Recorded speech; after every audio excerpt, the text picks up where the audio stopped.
here in Charlotte, awaiting kickoff. The Buccaneers have won the toss. They will receive. A little bit cold here for this time of year. The 19th meeting between these two teams, as we've said, an NFC South matchup. These two teams have no trouble getting after each other. Don't necessarily like each other a lot, and last game down in Tampa was a very physical one. Cold weather, teams not liking each other. Sounds like December football to me, Ron Pitts.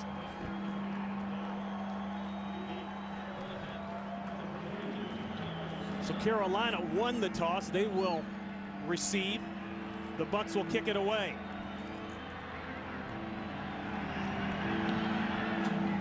A short kick by Barth, taken by one of the up front players. That's Jeff Schwartz, the backup offensive lineman, and he hammers it out literally to about the 37-yard line, and the Tampa Bay Buccaneer is hurt. Matt Moore will get his first start since his rookie year back in 2007. The last time he started was against the Bucs down in Tampa Bay, the season finale, and he came home with the win in that game. The 25-year-old out of Santa Clarita, California, and as I mentioned, an injured Buccaneer on the field. Can't quite see the other number there.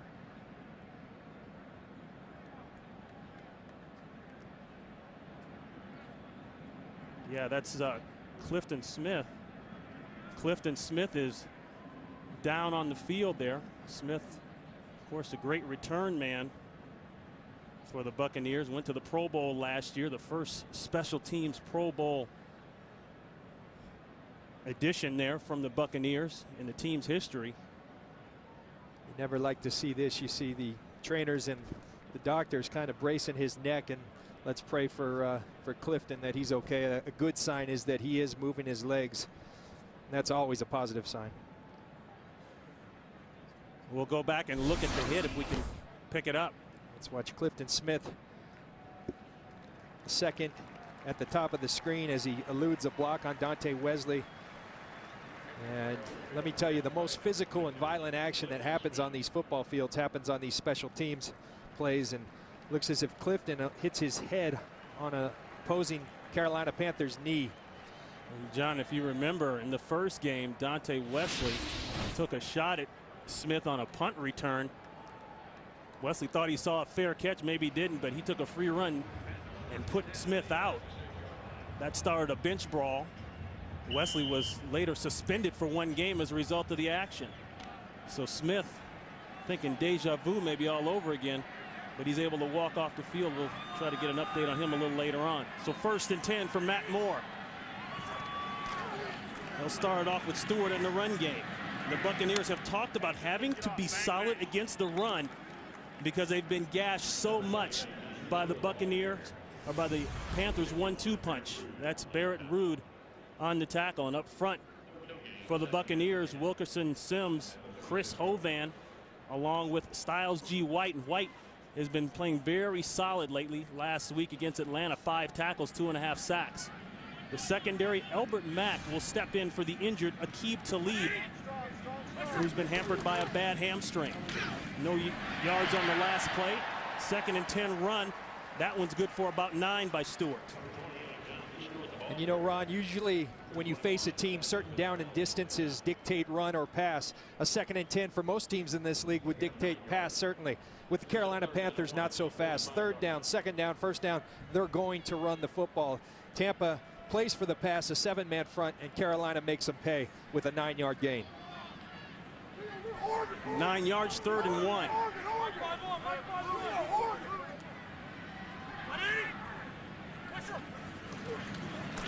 First pass of the day, a high one, but it's caught. Steve Smith, and a Panther 1st down.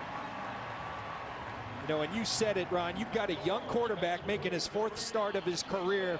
If you're a receiver, help the young man out, and Steve Smith right off the bat, not the most accurate of throws, but Steve Smith goes up, concentrates, brings the ball in, and he helps his young quarterback get off to a good and confident start. Matt Moore told us I have to trust my eyes out there. They say he's not afraid to push the ball up the field. He'll pass it again, looking outside. 2nd play in a row, 2nd pass in a row. And that time, Muhsin Muhammad gets in on the action, covered by Rondé Barber, a pickup of 7. And get used to seeing this matchup all day. You see Rondé Barber on the old vet, Muhsin Muhammad. Raheem Morris told us that Rondé would track Muhsin all day. Albert Mack on the other side will have Steve Smith with a lot of help from whoever the safety is. A lot of help on Steve Smith. Rondé one-on-one on Moose. Brings up a 2nd and short. Crack play outside by the receiver. There's Stewart. Stewart with a lane, and Stewart has a first down as he's down to the 30-yard line of the Buccaneers. A pickup of 11 yards, tackled by Albert Mack. One of Jonathan Stewart's great attributes is that this guy is a powerful guy. He's 235 pounds. He keeps his feet moving at all times. He breaks a lot of tackles early on. He hits the pile, keeps the legs going, finds the seam, and makes the Buccaneers pay for it. Stewart, the 1st-round pick back in 2008, number 13 overall, as Steve Smith gets a shoe adjustment there. Stewart came into the league with a bad foot, actually had surgery on his foot by, coincidentally, the Panthers team doctor. So the Panthers felt like, well, we've got a pretty good idea of just how healthy this kid can be. We trust the doctor, trust the surgery, and it's turned out the way he's been able to work with Williams. They go to the draw. Stewart again, not a lot there. No yards on the play. Ryan Sims along with 3 other Bucs swarm. You mentioned the key word, swarm. You know, you talk to Barrett Ruud and these Buccaneers against the Carolina Panthers the last 2 times that they faced them. Barrett said 2 different things. Last year when we faced them and they ran all over us for 299, it was a lot of missed tackles. Earlier this year, it was a ton of missed fits in the run game. They weren't familiar with their new scheme under Jim Bates. Now they've gone back to the scheme that these guys are familiar with, the old Tampa 2. They feel much better about their gap integrity. This is Tyrell Sutton. Tyrell Sutton with some nice running inside the 20-yard line. That's the rookie free agent out of Northwestern. Tanar Jackson with the tackle, but a pickup of 11. So the run game working early, as is the passes, 2 passes by Matt Moore. Yeah, and you don't have D'Angelo Williams. John Stewart takes the lead, but somebody else was going to have to step in and take off some of the carries. Early on, it looks like it's Tyrell Sutton. This is a guy who's been everywhere for these guys. He played fullback early in the year when they were in a pinch. John Fox loves this young rookie from Northwestern. Wide open, Jeff King, the tight end. And King out of bounds at the 1-yard line. No, they'll mark him further back at about the 4 where he stepped out. Rondé Barber pushes him out. But Matt Moore marching the ball down the field. Watch Jeff King right here. He's going to run a simple out route, and it appears that Moose Muhammad, a little pick, shall we say, block on Tanar Jackson. Tanar Jackson's got to get to the flat there, and Matt Moore, a young, confident quarterback, he likes it early on.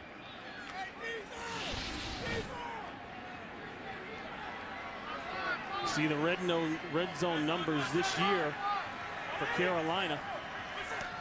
1st and goal. Back to Stewart. Stewart will get it down to about the 2 or 3 yard line. The first matchup between these 2 teams back in week 6. Carolina came away with the win 28-21 with D'Angelo Williams and Jonathan Stewart rushing for more than 100 yards. There's no simple way to say it. There's no nice way to say it. Carolina has completely dominated these Buccaneers. The Bucs are embarrassed. You look at the play selection early on. They're leaning on the run once again. And at some point, Tampa's going to have to bow up and stop that run. Stewart looking for the end zone. Stewart is in for the Panthers touchdown.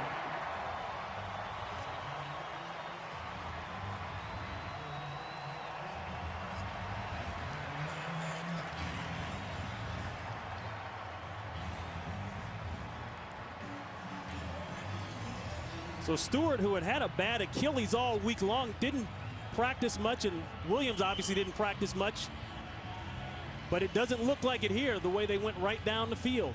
We talked to John Stewart this week, Jonathan Stewart, and we asked him the success against Tampa. What's going on? I mean, you just don't dominate an NFL team like that. He said, John, it starts up front. And a great job by that Carolina offensive line right off the bat, establishing that they want to continue to dominate this Buccaneers defense with the run. Casey with the extra point. 10 plays, 64 yards, capped off by the touchdown. And a look at the third best kick returner in the NFL, Smith, out with a concussion. And John, that seems to be the injury of the year. So much has been said from the league. Commissioner Roger Goodell this past week sent down new guidelines on how teams should handle concussions, and yet we see another one. Yeah, you know, and you're seeing the impact, I think, of Roger Goodell's message and the new guidelines. I mean, they've already ruled them out. You would have never have seen that in the past. I mean, guys were never ruled out. You always had a chance to come back and play. Reese Lloyd kicks it away to Straughter. Straughter will take the place of Smith, and he's still going. Was not called down. Impressive drive by Matt Moore, 3 for 3, 29 yards. It really set up the run, which later led to the touchdown. So 1st and 10, a little trickery here by the Buccaneers. Josh Freeman at the controls at quarterback. 8-man front showing for Carolina. A hit, a throw, incomplete. The safety came down, that's Chris Harris, and got a pop on Freeman. Freeman with his 5th career start, statistically had his best game as a pro last week versus Atlanta, even though they lost. 2 touchdowns, a 118.5 passer rating, no interceptions. He's thrown a touchdown pass in each of his first 4 starts. We're starting to get the run game going a little bit. They will rotate. You'll see Ward and Cadillac Williams in there. 2nd and 10. Pressure, throw wide open. That's Maurice Stovall, and Stovall inside the 50-yard line, out at the 44-yard line. Well, Michael Clayton's out, Maurice Stovall in, and right away he is announcing his presence. He seemed to have had a good chemistry with the young quarterback Josh Freeman. Josh Freeman seems to look to him. Maurice Stovall delivers early on here at Carolina. Pickup of 26 yards.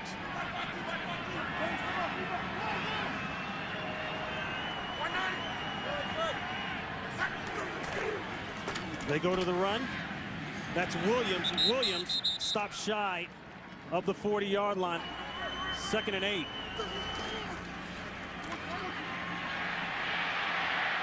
Freeman in trouble, throws it away. Pressure by Peppers.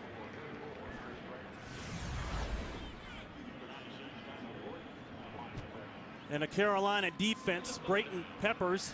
Peppers, of course, the franchise leader in sacks, forced fumbles, and even blocked kicks. He is a guy you got to deal with. Beeson is the quarterback of the linebackers. Sherrod Martin has been worked in there with Charles Godfrey at the free safety position. You'll see a lot of Charles Godfrey out there today. Excuse me, Ron. 3rd down and 8.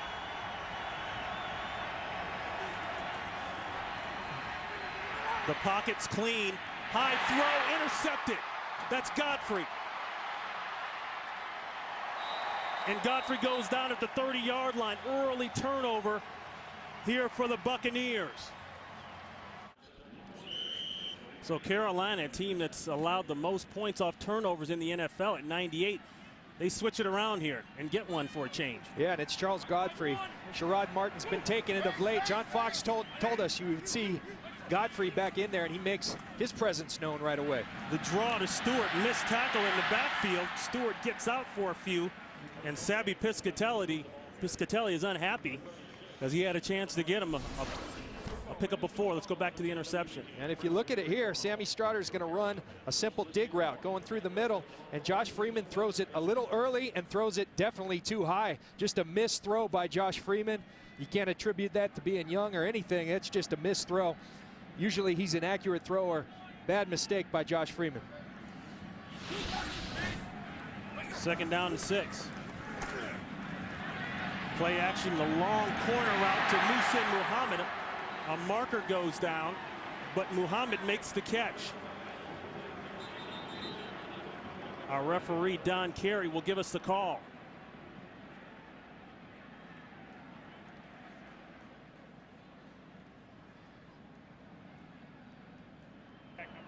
Illegal contact. Defense. Number 20. That penalty is declined. Result of the play, first down. That's Barber. And you know, Ron, I think it's really important. As I studied these Carolina Panthers, everybody, the opposing defenses, have given so much attention to Steve Smith. What do you have to do then? You got to go to Moose Muhammad and Jeff King and Dante Rosario and the other tight ends. Early on, Matt Moore is starting to go to Moose Muhammad. He had the big 15-yard reception to Jeff King. He's utilizing the other people. Back to the run game. And Stewart busts out of it somehow.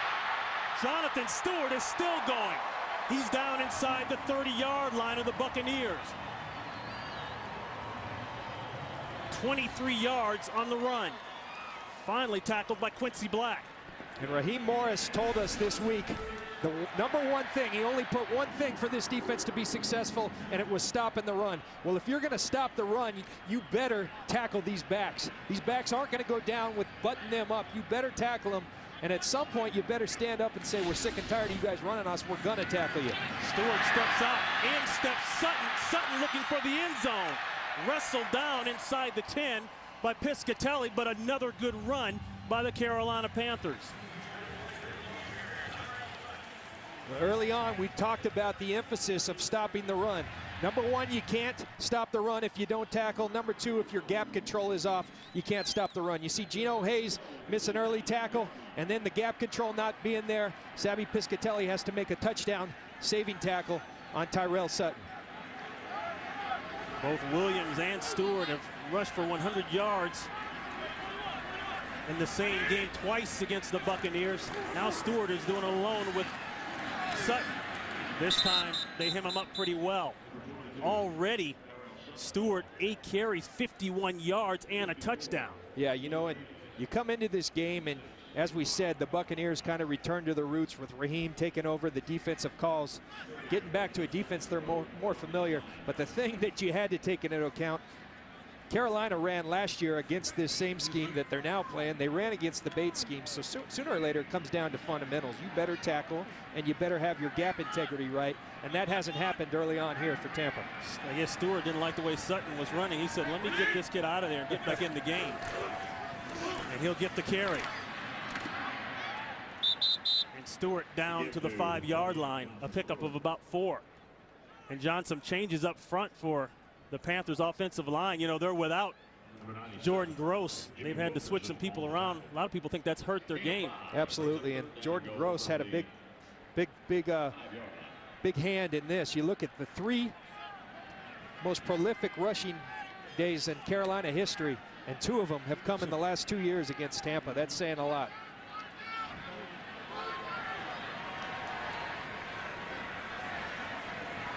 Third and goal.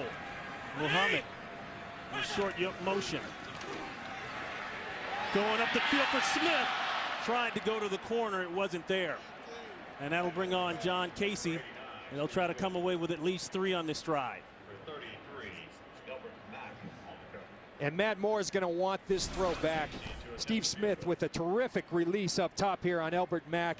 He's wide open. He leaves Elbert Mack thinking slant. He's got all the room in the world, and Matt Moore just misses that throw. Again, Matt Moore is going to kick himself for that one, and Steve Smith saying, come on, buddy. I helped you out early. Help me out. John Casey, the longest tenured Carolina Panther, going for a milestone here. 1 field goal, and he'll reach the 400 mark for his career. It's clean, no flags. Straughter, he took one back. 97 yards in the first matchup down in Tampa Bay. A vicious hit at the 22-yard line as Straughter gets it out to the 32-yard line. And Ronnie, you said welcome to the NFL, Rick. Watch Sherrod Martin right here. And if you're at home, the young kids, keep your head up. That's how you get hurt, and that's how you get blasted. Chris Presley and John Gilmore doing their job for Tampa Bay's special teams. Kickoff coverage, it's only for those, not for those faint of heart. Yeah, right, not for the meek. Play is stopped. False start. Offense, number 65. 5-yard penalty. It remains first down. Sherrod Martin, second-round pick out of Troy. He's the one that got hit. Penalty there going against Trueblood. And if you're the Tampa Bay Buccaneers, Ron, one thing they've struggled with is just establishing a rhythm as an offense.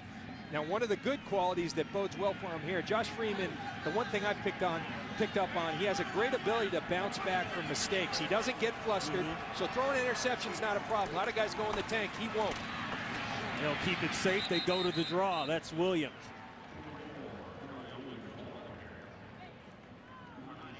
And when you talk about Josh Freeman and that ability to bounce back, everyone notices it. His teammates notice it. His opponents notice it. A lot of young quarterbacks, you get that one pick early, you get that one hit on them, and they're just flustered. It's not something that's in his makeup. He's very cool, calm, and collected. He doesn't make this situation too big. Everyone talks about it being poised. He demonstrates a tremendous amount, and we'll see if he can do that on this drive. 2nd down and 12. Out of the pocket being chased, Lewis, and he kind of shovels that one away. Damian Lewis was coming full speed ahead, and I think Freeman knew it. There's no foul for intentional grounding. The quarterback was out of the pocket, and the ball got back to the line of scrimmage. You watch Damian Lewis up top chasing Josh Freeman, and Josh Freeman does the smart thing. You're being chased by a big 300-plus pound man with some wheels. Throw it away and live to see another down. But these 3rd and long situations are exactly what Raheem Morris said they had to stay out of. They've been doing too much of it. And what happens? 3rd and 9 earlier, first drive interception. You got to stay out of these down and distances.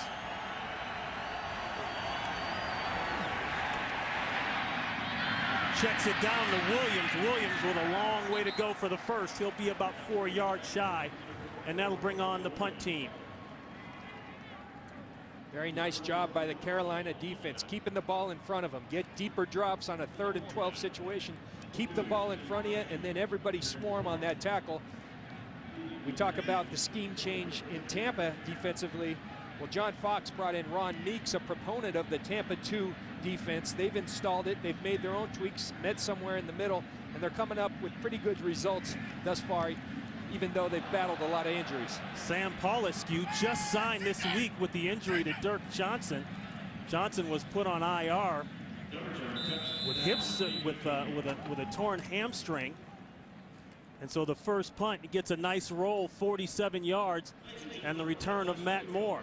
Everybody you talk to, whether it be Jake Delhomme, Brad Johnson, who played with him in Dallas, this guy is a gunslinger. They all describe him as that. Throws that one back inside. It was well covered by the Bucs. That ball is complete to the tight end, Jeff King. King got just back to the line of scrimmage. And Matt Moore, Ron, I think I could sense this is a confident young guy. He feels like, you know what, I'm not a rookie. I've done this before. I've started 3 games. I've had some level of success, 2-1 as a starter, but he really feels this is his opportunity to prove to the Panthers or anyone else in this league that he is a starting quarterback in this league, and he wants to make the most of the opportunity. Going up on the fade, that one caught inside a little too much. Nice coverage there by Derek Roberson, working on Steve Smith. Right there, you saw something that you're going to see throughout the game. Tampa stacks the box, and they put Roberson on Steve Smith, but Tenard Jackson, typically in a single high, the free safety will be in the middle of the field, but Tenard Jackson right about over here leaning towards Derek Roberson. They're going to leave Rondé Barber one-on-one on Moose Muhammad. They're going to give help to Derek Roberson or Albert Mack, whoever it be, on Steve Smith all day long. You saw Kyle Moore there, the rookie out of USC, with the pressure. Bennett along with Miller inactive. The give to Sutton. Something the Carolina Panthers know a lot about. They lead the league in turnovers. They lead the league in points off turnovers from their opponents. Straughter avoids 2. Now heads upfield, and he's got a lane. An aggressive run by Sammy Straughter. He takes it back to the about the 48-yard line by the rookie out of Oregon State, Sammy Straughter. Gun formation, ball at about midfield for Freeman. Looking wide open. Bryant down the sidelines. Is he in? Yes, it's a catch. Antonio Bryant, in his 3rd game back after missing 2 in a row, had a big game last week. No, they say he was not in. They overrule it. So that erases the catch. One official gave it to him. Another one came in late and said no. And let's watch his feet there. 1 foot down. When does he gain control? That's the key. He got both two feet down. Now it's just a question of when he gained control. And Raheem Morris has already thrown that challenge flag. 1 foot, 2 foot, but has he gained control? Well, let's see if the ball moves from here. He's got to catch it past the ground. From that angle, it didn't look like it moved. And the official there, the field judge, signals catch. So this will be a challenge. Tampa Bay is challenging the ruling on the field of an incomplete pass. So this will be a challenge by Raheem Morris. John, you made a great point during the break. This is about, does Bryant have control when the 2 feet are planted on the ground inbounds? Yeah, he certainly completed the catch in terms of taking it to the ground. It's a matter of when these 2 feet are down, does he have possession of the ball? And it appears as if the ball, watch the ball, it appears as if it's moving. And this official right here, the field judge, called it a good catch. It was the side judge who I think saw it correctly in terms of that ball. Watch that ball right here as the 2 feet are down. The ball's still moving, and I think you're going to have a no catch, because at that point when he does establish control, the left foot comes up. And I think they got it right on the field. I'd be surprised if they did indeed overturn that. That's a tough call for the officials. Now you realize how hard their job is. We had to see it at slow-mo, and it's hard to decipher, but at normal speed, it's just bang, bang. Yeah, we see it at slow-mo and still don't know, and they've got to make that full speed. They do have a tough job. I never seem to remember that when I was playing, though. I'd wear those guys out. That was a bad deal. I have to tell my kids, don't do as you see. Do as I say. Here's our call. After review, the receiver got his second foot down, his left foot down, tapped it, maintained possession. The result of the play was a first down. So they call it a catch. Tampa Bay is not charged with their first timeout. It's called a catch. They saved the 39 yards in what is a big play, being down 10-0. Yeah, and shows you how much I know. But you know what I was looking at again was that ball moving. You're right. Does he gain control? I think I am right, but number 69. I mean, we have seen that type of play taken away because the ball was moving. John. Yeah, remember that was overturned. Right. That was overturned. The call on the field was a catch. And excuse me, it was not overturned, and it looked as if there was visual evidence to do so. Excuse me, it was overturned. They did call it incomplete. Bryant had a big day last week against Atlanta. 3 catches, but for big yardage, 91 yards and a touchdown. To the run game, Derek Ward. Ward slices it inside, gets down to the 6. Beeson along with Harris on the tackle. A pickup of 6 yards. And one of the things Raheem Morris talked about, they're finding their identity as a running football team as well. They went to the zone scheme early in the year. Jeff Jagodinski brought that scheme. I never thought it fit what they had up front. They've started to go back to the power, and Raheem says it's as much about their young fullback, Chris Presley, that they picked up off the practice squad from Cincinnati. Ron Pitts, John Lynch, we start the second quarter here in Carolina. Crucial play right there. The ball moving, not moving. That was fortunate for Tampa Bay. They need that momentum. They need to get the ball in the end zone here down 10-0. Yeah, fortunate for sure. But Antonio Bryant, he asked for the ball. He's finally healthy. Josh Freeman said, I like him asking for the ball. I need to get it to him more, and it's paying dividends early on. Ask for the ball more. If you're gonna catch it like that, keep asking for it, Antonio. 2nd and 3. The give to Ward. Ward had a hole for a second, plugged up quickly. Hollis Thomas, big Hollis Thomas, listed at 340 on your flip sheet, but I don't know. You want to go with that? I'm not touching it. We just had Thanksgiving. You know, Hollis ate a lot of turkey. At 325 is very generous, I think. And I think Hollis would tell you that. Big Hollis has been in the league 14 years out of Northern Illinois. There to stop up that middle. Remember Tampa, the number 2 red zone team in the NFL behind Arizona. The only problem, they haven't been down here much. When they have, they've been very good. 3rd and 1. Presley, the rookie free agent out of Wisconsin, is stacked up. Julius Peppers, who said Pep couldn't play the run?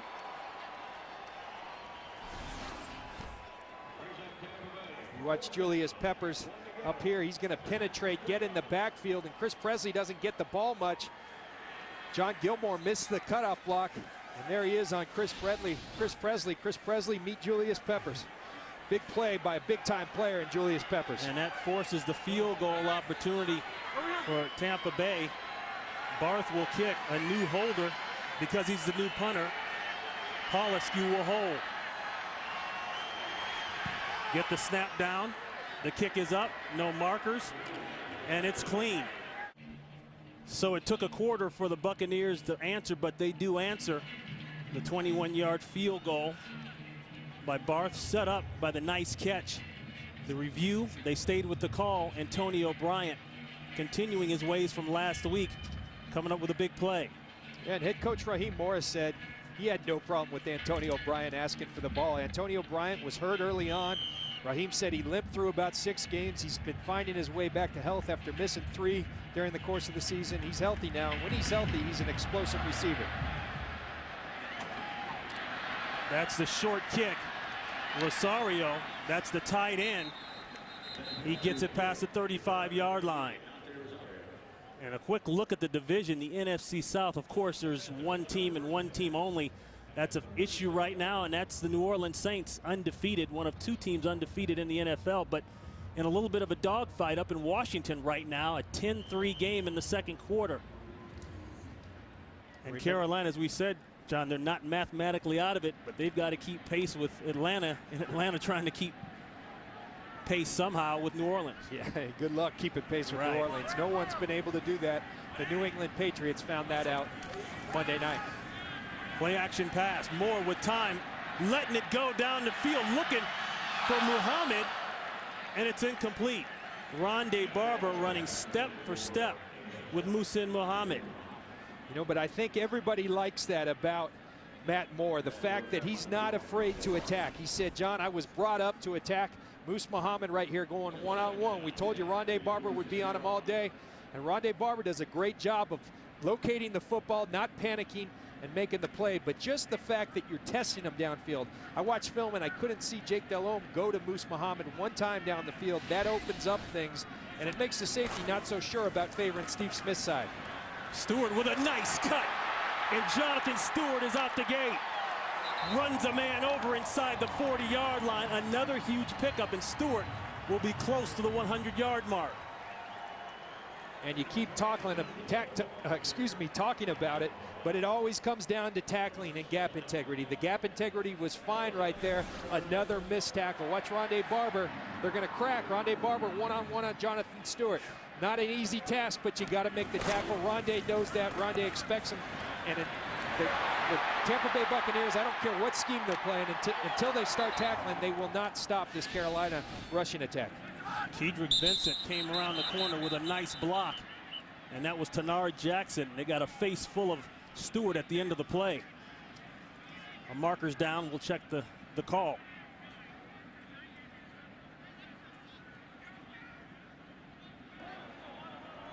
False start. Offense, number 89. 5-yard penalty. It remains first down. Going against Steve Smith, the wide receiver. You don't see that very often. And you look at this graphic here. One of the things Raheem Morris, I said, what do you have to do to start winning these games? He said, we have to start possessing the ball. Well, right away, Jonathan Stewart with 80 yards already. They're controlling that football in Tampa. Raheem said, we got to swing it. We got to have the 80 plays on offense, the 50 on defense. Not going that way. And this is going the other way. Picked off Geno Hayes, and Geno Hayes with a huge play off the deflection. Tanard Jackson may have gotten a piece of that one. Panther fans have seen enough interceptions this year by their quarterbacks. As we've said, Delhomme out this game with a broken finger on his throwing hand. He threw 4 last week. 1 was not his fault, and 1 similar to that one, a deflection. But, John, you got to wonder why they are passing the ball in a situation like this when they've run so well.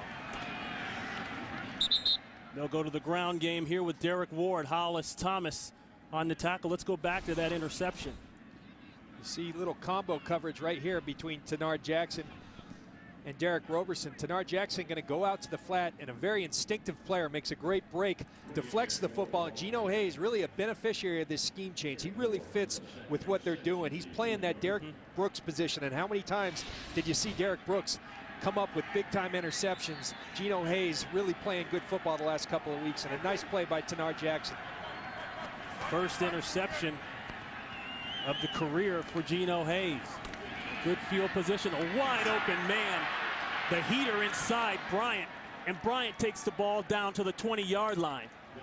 If you ever question whether or not Josh Freeman could let it go, you won't question it anymore. Yeah, I think you could hear it up here, the little whew. I mean, when this guy throws the football, he throws it hard. It's one of the intangibles that he has. Now, you talk about Carolina, you talked about them leading the league in turnovers coming in. They've also given up the most points, 98 points coming into today off turnovers, the most in the NFL. That has been their Achilles heel as a football team. First down, they throw again to Bryant. That time he's taken down quickly. A late marker goes down. Everett Brown, the second-round pick out of Florida State. But we've got a late flag.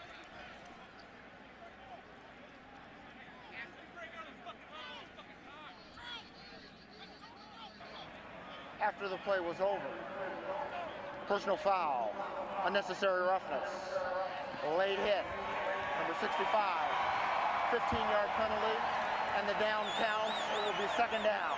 That's Jeremy Trueblood getting popped for a second penalty today. Jeremy Trueblood got a big unsportsmanlike conduct last week. Watch Jeremy Trueblood right here. You love your offensive linemen going and cleaning up the piles, but you have to do it smart. You can't hit them in the back. Not only was it late, it was in the back. Cannot do that to your football team. And Raheem Morris pulls them right out of the game, puts DeMar Dotson in. Trueblood, along with Davin Joseph, I think two of the meanest guys playing the game today. Second and long, the dump off on the quick screen outside to Derek Ward, and it's caught quickly. Nick Hayden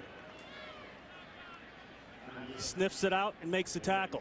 A very nice play by Nick Hayden. It appeared as if they had Carolina exactly where they wanted them. They invited the rush, but Nick Hayden, nice job diagnosing the screen, and great hustle tracking down Derek Ward and preventing a big gain for Tampa.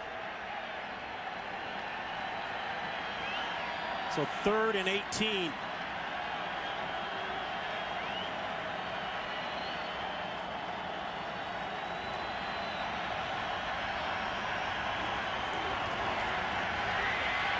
Looking for Winslow, and it's incomplete. Charles Godfrey may have gotten a hand on it at the last second. 46-yard attempt by Barth. Tough snap, struggled with the hold. They got it up, and it's through. Boy, some extracurricular going on. You know, that's just good football right there, Ronnie. That last play by Charles Godfrey. If you ask the Buccaneers a one-on-one, Kellen Winslow on Charles Godfrey, they'd take it all day. Carolina brings the pressure. Josh Freeman puts an absolutely beautiful ball, but watch this. Charles Godfrey with that left hand, textbook defensive back play. If you're a young kid playing defensive back at home, don't panic when the ball's in the air. Read the guy's hands, and when the hands come up, your hand comes up. Beautiful play by Charles Godfrey. The play is never over until he catches the ball. Sutton taken down at the 26-yard line. Keep tipping your hat to the University of Texas. They keep on winning. There's a play in the backfield. Boy, Geno Hayes is just on fire. Comes up with his first interception. Now he makes a play in the backfield. Yeah, you know, and I made the comparison to Derek Brooks. Again, this guy is not Derek Brooks. Please don't confuse that. But he has many of the similar qualities. And this new scheme, allowing these linebackers to flow a little faster, really plays into the strength of Geno Hayes. We saw him the last series with the big interception off the deflection. Now he's shooting gaps. Have you seen that before? Yes, you have, at the will linebacker, Derek Brooks, ladies and gentlemen. Geno Hayes really paying, you know, it's really paying off for him. The scheme change as much as anybody. Hey, he went to Florida State, second-year man. Give him a chance. Second leading tackler came in with over 100 tackles. They'll keep it on the ground now. Rondé Barber is there, along with 4 others, as they round up Stewart. So the Buccaneers have come back to life after stumbling out of the blocks, going down 10-zip early to young Matt Moore on the other side of the ball. Connor Barth has gone down the field. Some nice drives, some nice plays by Antonio Bryant has led to 2 straight field goals on 2 drives. Raheem Morris talked to us. One of the things that's critical for this defense and has really hurt them of late are these 3rd and longs. They've got to get off the field on 3rd and long. And a marker goes down. Got movement by Carolina. Might be the right tackle, Otah. Offense, number 79. 5-yard penalty. It remains 3rd down. It is Jeff Otah, the former first-round pick. First-round pick last year out of Pitt.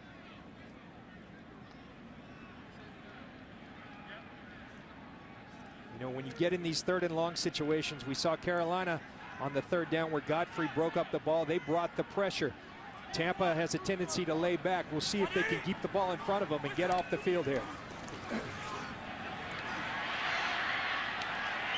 3rd and long and a hit. Pressure in the backfield. Jimmy Wilkerson. And that forces the errant throw in the screen and time to punt for Carolina. Jimmy Wilkerson has really done a nice job for these Buccaneers this year. 6 sacks that lead the team. Watch Chris Hovan right here, though. This is a screen to Tyrell Sutton. I think he sniffs it out, gets a little bump on an old vet move by Chris Hovan. Holds up Tyrell Sutton, who the screen was intended for. Matt Moore had no one to throw it to. Nice play by Chris Hovan in diagnosing the screen. So Jason Baker will punt it away to Straughter. Bucs look like they're setting up a return. Nearly blocked, though. Plenty of room for Straughter. Gets rid of one. A flag goes down. That could be a clip. Straughter turns the corner, pushed out of bounds by the punter. 46 yards on the punt. But I think we're going to get a push in the back. Yeah, they're going to get Brian Clark, number 87, for a little push in the back right at the point of attack. They don't miss that in the NFL. And sometimes you just got to lay off them.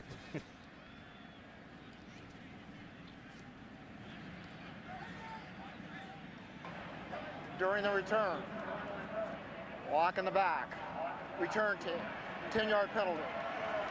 It will be 1st and 10.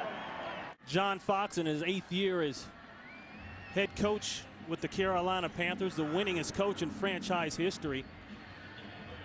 Took the team to their only Super Bowl appearance, but he's done some damage in the playoffs. Of course, now coming off of last year, the disappointment in the playoffs after going 12-4, and then the start this year with the quarterback problems. And John is upfront about it. Said, hey, our quarterback hasn't played well, talking about Delhomme, but he's not alone. We've had a lot of people not play well that have helped. To give to Williams. And you talk about John Fox, you're talking about an excellent football coach. I've competed against this guy. His teams are always ready. As we talked about, they're always physical. They're always prepared. A lot of talk. The Carolina Panthers struggling at 4-7. The future of John Fox. But let me tell you something. This man can coach some football, and somebody else would be happy to have him if Carolina decides to do something. An article in the Charlotte Observer this morning keeps mentioning the possibility of John Fox leaving, and other names like Bill Cowher, a resident of the Carolinas. His name might possibly be in that hat of guys that could possibly come in here. Marker on the play. Encroachment. Defense, number 92. 5-yard penalty. It remains 2nd down. That's Damian Lewis. But you know, John, whenever people start to talk about switching a coach, especially a coach that's had success, the first thing I say is, are you sure you got something better? Yeah, be careful what you wish for. And, you know, Ron, I think the thing that really hits me when I think of John Fox and these Carolina Panthers, he's had all this success with, in my mind, really 2 franchise players, Julius Peppers and Steve Smith. Other than that, a lot of good football players, but with limited talent, he's had an incredible amount of success. 2nd down and 3. Williams almost broke it. Cadillac Williams has been involved in that platoon system, alternating the reps, which he is not real fond of. It takes such a long time to get your rhythm or your mojo going. He was almost out of the gate on that one, but good enough for 8 yards. Yeah, well, Cadillac, we sat down with him, and he talked about it's frustrating the way that they've been alternating these backs. It's 2 series for one guy, 2 series for Derek Ward, and he felt like he never got in a rhythm. He did talk about the fact that they've been going downhill the last couple of weeks with powers and such that he really likes and feels they do best. Good enough for 8 in the 1st down. Freeman to throw. Slides in the pocket nicely, then lets it go. It's caught, inbounds, and complete to Bryant. Richard Marshall on the coverage, and Antonio Bryant said, give me the ball, and he knows what to do with it when you give it to him. 27 big ones. Yeah, and a great job by Antonio Bryant playing to Josh Freeman's strengths. And what are his strengths? He can extend the play. Look at those feet. He moves to his left, something he does very well. Is reporting as an eligible receiver. And delivers an absolute strike to Antonio Bryant, who does a nice job of staying in bounds as well. Antonio Bryant ran a quick out, but when Josh Freeman extended the play, he turned upfield, found the seam. These guys are really a potent combination when healthy. 4 receptions for 89 yards for Bryant. 2nd and 7. Ducks his head on play action, looking deep. It's covered well, but not in the middle of the field. Stovall moves the chains inside the 20-yard line. Pickup of 19. Well, the great quarterbacks, you talk about them, they can move to the left, they can move to the right, but you better be able to stand in that pocket, stand tall, buy time, and when the receiver comes open, throw a strike. And he's got big Maurice Stovall there, who gives him a big radius to throw it to, and he delivers a strike. And Maurice Stovall playing well here in place of Michael Clayton. Using that 6'5" frame to go up and take the ball out of the air. As my partner said, good awareness by that man, Freeman. They'll keep on chunking it. Held in there too long. Sack. Peppers is there, along with Brayton. A loss of 4. And that's what you call a coverage sack, and this is part of the maturation process for a young Josh Freeman. This is excellent protection here. Cannot blame this one on the Buccaneers offensive line. Plenty of time. Donald Penn holding up in protection. At some point, if the receiver's not there, you got to throw the football away. Josh Freeman will learn that going through that maturation process. 15.5 sacks and 15 career games against the Bucs for Julius Peppers. 2nd and 14. Williams is hit hard in the backfield. He spun out of it, but James Anderson, who was a 3rd string linebacker, they lost Thomas Davis, they lost Landon Johnson to injuries for the year. He is filled in and makes a nice play there. Yeah, he does, and he filled in well, very well versus the Jets last week. Had a highly productive game. But Ron, when you start studying these Carolina Panthers, before Thomas Davis got hurt, he was playing as good a football as anybody in this league. And Ron Meeks, very proud of the young man like James Anderson. When you get a guy coming in, filling in for a great player like Thomas Davis, James Anderson making the most of his opportunity. Antonio Bryant up top. Stovall in motion at the bottom of your screen. Going to Bryant. Just out of reach. Coverage on the play by C.J. Wilson. And that'll bring up a 4th down, and they'll go for a field goal.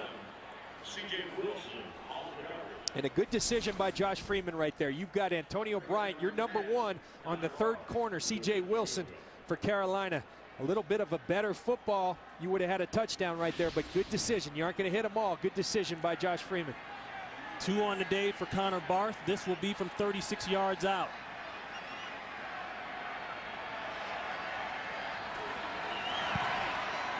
Going left, it's going to hit the post.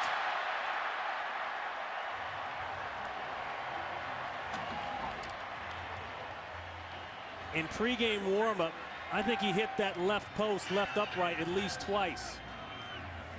And he hits it here. So in spite of the nice catches and the nice drive, the Bucs come away with no points. Let's check the hold. New holder and the new punter, Sam Palescu. That's clean. Can't put that one on. Nope. Old Sam. It's just a missed kick.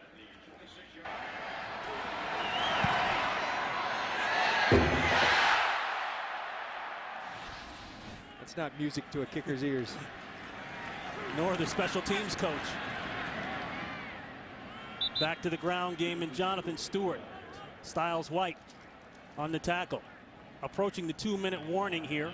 The Buccaneers have come back, gotten back into this game after spotting Carolina 10 points it looked as though Carolina, after the 10-point lead, got away from the run game, which had worked so well. Jonathan Stewart came out running the football.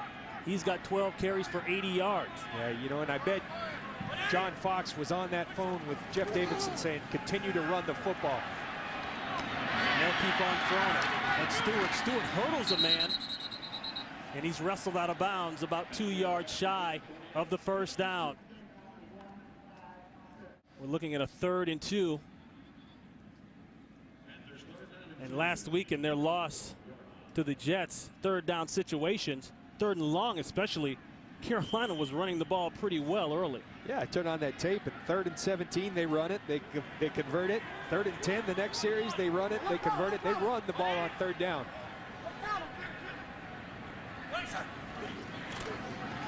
A little half roll, a quick throw. Muhsin Muhammad, and that's caught. And he's out of bounds, first down.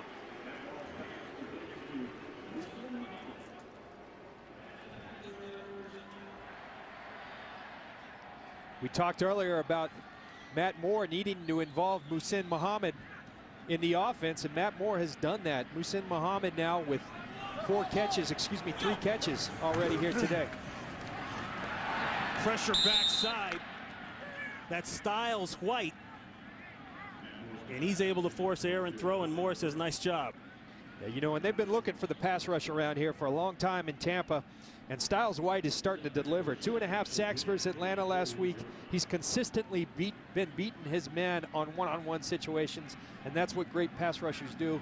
I don't know if you can call him a great pass rusher, but he's been rushing great the last couple of weeks. 3 timeouts for both teams. 1:48 here before the half.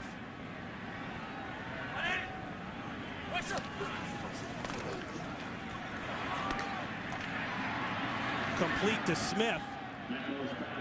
And Smith is down at about the 47, 48-yard line.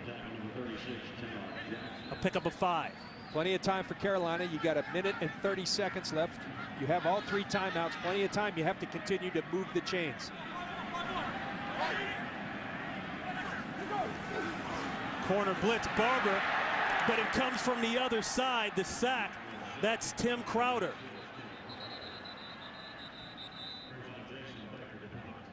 Crowder credited with a 1.5 sacks last week against Atlanta. Comes up with a big one here, and a timeout called by Tampa Bay. Tim Crowder's really been a nice addition. As you mentioned, Rondé Barber coming off the corner, but Crowder up here going to beat his man, coming free, and he delivers on the sack. Tim Crowder, a nice addition early in the season from Denver. He's a young man I played with out in Denver, was a 2nd-round pick of the Denver Broncos, and really fell victim to them converting over to the 3-4 system. Wasn't a fit there, and they're really happy that they picked up this young man. Good football player from the University of Texas, Tim Crowder. His 3.5 sacks on the year. Cut by Denver September 7th, signed here by the Bucs, the 14th. And forces the 4th down and the punt by Carolina. So with 2 timeouts left, Tampa Bay will get the ball back and a chance to score with 1:17 to play here in the first half.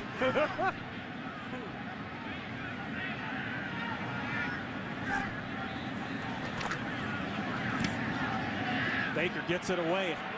Nice long kick. Takes Stroder back to the 10-yard line.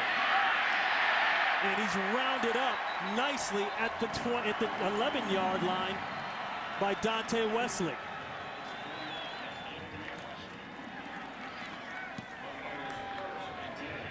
Remember, Ron, a lot of controversy in that game 1 earlier this year between Carolina and Tampa as Dante Wesley took out Clifton Smith. But Dante Wesley apologized to Clifton Smith. He's happy to be back and playing and having that behind him and making plays out here today. I think it's important for Tampa that Raheem Morris, you have this young quarterback, you have to trust in him now. You've got 1 minute and 5 and 3 timeouts. Trust the young man to take you down and put points on the board. 1:05 to play, 2 timeouts. We'll have to go on a long drive. Checks it down. Williams out to the 15. Clock running. This is something Raheem Morris said. They've gone back to doing the 2-minute drill every Friday like old school football used to do, because they want to put Josh in as many as 2-minute situations as they can. 2nd and 5. Stovall, and Stovall will have the first down. He's out to the 24-yard line. And a second timeout called by Tampa Bay. They've got one left. So thus far, how would you assess Freeman's play? You know, I think Freeman has shown us what he's shown us throughout his 4 starts, and that he's got tremendous ability and the ability to make plays downfield. They brought Antonio Bryant back into the offense, which has been a huge plus, but you've got to turn those into touchdowns. Right now they're leaving points out there. They missed the field goal. Kicking field goals at some point, to win football games in this league, you've got to put touchdowns on the board. And he'll have to go on a drive here, as I just said. With 1 timeout left, he's been efficient, but this is where it counts. Can you put it in for 6? Yeah, and these 2-minute drills already here, we saw them start it with 1:04 on the clock. They're down to 33 seconds, not moving too quick. They got to speed it up and start to get the ball downfield.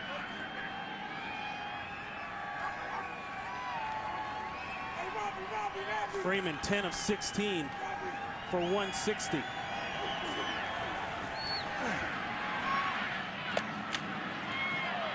The throw, the catch. Straughter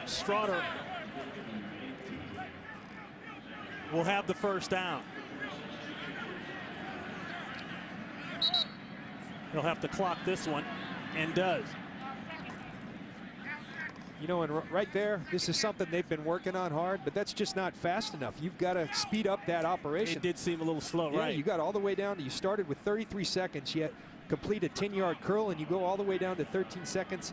That's got to happen quicker.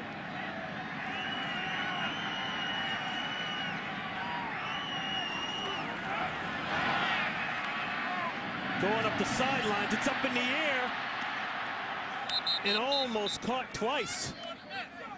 Bryant almost came down with it. C.J. Wilson is there defending. 6 seconds left. Jeremy Zutah has moved over to the left tackle. As you watch Antonio Bryant working on C.J. Wilson, Freeman puts a nice ball on the money. Antonio Bryant doesn't bring it in. Nearly picked off by Carolina, but now you have Jeremy Zutah out at left tackle. Jonathan Compass comes into left guard as Zutah moves out to left tackle in place of Penn. 3rd and 10. And that will just about do it, unless he got out of bounds with 1 second left. He did not, and that's the end of the half. And we're set for the second half kickoff. The Buccaneers will receive. The Carolina Panthers started off running the ball well, got away from it a little bit, then got back into it. All in all, though, on the other side of the ball, the play of Josh Freeman has been solid. Reese Lloyd with the kick. It's a short one. That's Straughter. Straughter tripped up at about the 25-yard line, goes down at about the 28. You see Josh Freeman and the Buccaneer offense, 3 possessions. One thing they hadn't done coming into this week was get down to the red zone, but when they had, they were the #2 team in the league. Today they get down there 3 times, but only come away with 2 field goals. Now the one that really bothered me, Ron, you're 3rd and 1 down there earlier, and you give the football in the second quarter to Chris Presley, who has not carried the ball all year, a fullback. You've got Ernest Graham, you've got Derek Ward, guys you've invested heavily in. Give the football to them, let it punch in. Instead, you give it to a fullback who has not carried the football all year. I think that's a bad call, and it hurt him. So Jeremy Trueblood, who was taken out a couple plays to cool down, back in at the tackle spot, and right over that side goes Cadillac Williams. So Cadillac Williams opens up the second half with a nice run. You know, a lot of talk when people talking about Tampa that they run the football well, they just don't do it enough. John Beeson, in fact, the great middle linebacker for Carolina, said, personally, I think they should run the ball better, more so. They do so well every time they play us. They just seemingly get away from it. Early on, Raheem Morris, Greg Olsen come out with that run to Cadillac Williams. And Cadillac, what a story. 2 patella tendons blown out. People thought he'd never play again, and he's playing at a high level. The Bucs need to feed him. Buccaneers on that last play bringing in DeMar Dotson, an extra offensive lineman to help out on the run. And this is Freeman. Freeman doesn't go down feet first. He puts his head down, gets up, pumps his fist. The official fixes his shirt, and it's a big play. You know, Ron, normally I would say you got to learn to slide as a quarterback, but when you're 6'6", 250 pounds, go ahead, young man, keep running. You know, those hits, John Beeson can deliver it, but Josh Freeman got up kind of fired up. You know, he told us he never played quarterback until the 8th grade when the starting quarterback punched his brother and broke his hand. He got his opportunity. He loved playing tight end, fullback, even safety. He's a football player. It's a 20-yard run. They'll go back to Williams in the run. He's hit by Damian Lewis. Cadillac Williams, you know, a running back, 2007, ruptured his patella tendon right here in Carolina. Ruptured the patella tendon and the PCL, major injury. We talked to him. He said, Cadillac, was there ever any doubt? And he said, of course there was. You know, I was an athlete sitting down on my couch, couldn't move it. Last year, 2008, at home against Oakland, pulls the other patella tendon off the bone. Remarkable story that he's even back on the field and playing at a high level, even more remarkable. Looking for his first 100-yard rushing day of the season. Hasn't gotten it yet, but they've had this all day long. Another needle throw.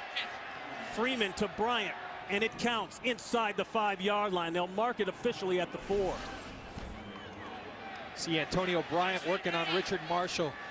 And can you place the ball in a better spot? Antonio Bryant, great concentration, bringing the ball in with one hand.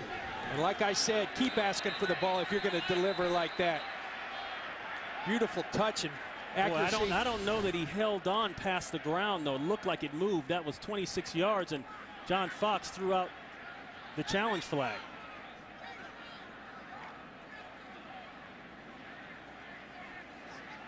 Antonio Bryant, big topic of conversation as we listen to Don Carey. Challenging the ruling on the field of a completed pass. So John Fox threw it out. They will challenge. Boy, another tight call. A perfect throw by Josh Freeman.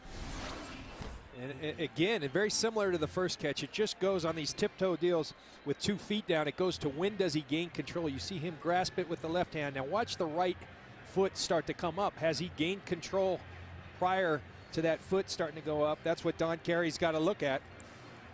And one thing that's undeniable, and you don't have to replay this to see it, what a throw by Josh Freeman. I mean, it can be placed in one spot and it's right there, and he does that. I think that's going to be a tough one to overturn. It's just, does he control that ball all the way to the finish? He hangs on to it. Is the ball moving though? This is why they have replay, right, Ron Pitts? Yeah, if this counts, it'll be Bryant going over the 100-yard receiving mark today, which would be a high for him on the season and a high for the team. Yeah, you know, if it stands. And I never met a great receiver who didn't want the ball. And so, as I mentioned earlier, I have no problem with him asking for the football more, so long as you deliver. Remember, he hadn't been healthy, so that played into it a little part. Starting to gain his health, and here's Don Carey coming with the call.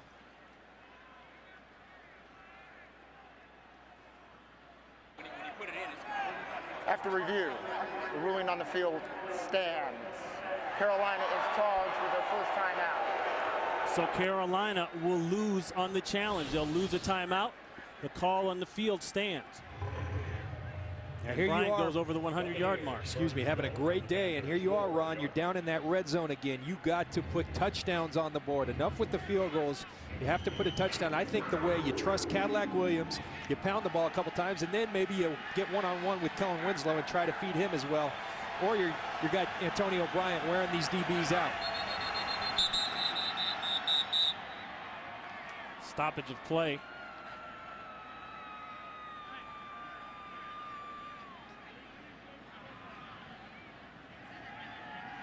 Please set the game clock to 12:39. It will start on the snap. So they'll reset the game clock. That's what I was just talking about. That is team high this season. That's production. There's no doubt about it. This guy is an explosive receiver. He asked for it. He wanted it. As they try to figure out the clock, and he's delivering. Antonio Bryant having a fine day with some great throws from Josh Freeman.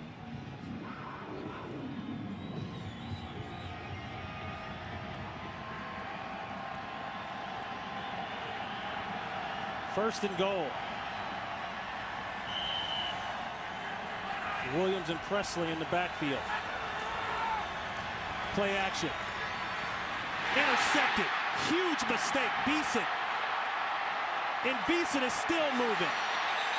Beeson out to the 18-yard line. His second interception of the season, and it couldn't have come at a better time. So the former first-round pick out of Miramar, Florida, John Beeson, who said he wanted to play a little closer to the line of scrimmage. I don't think he minded being back from the line of scrimmage on that play. No, he was back from the line of scrimmage. John Beeson, an excellent football player, having an excellent year, reading Josh Freeman's eyes. I don't think Josh Freeman ever saw him right there. 6th career interception for Beeson, and a bounce out by Stewart. Stewart lowers his shoulder.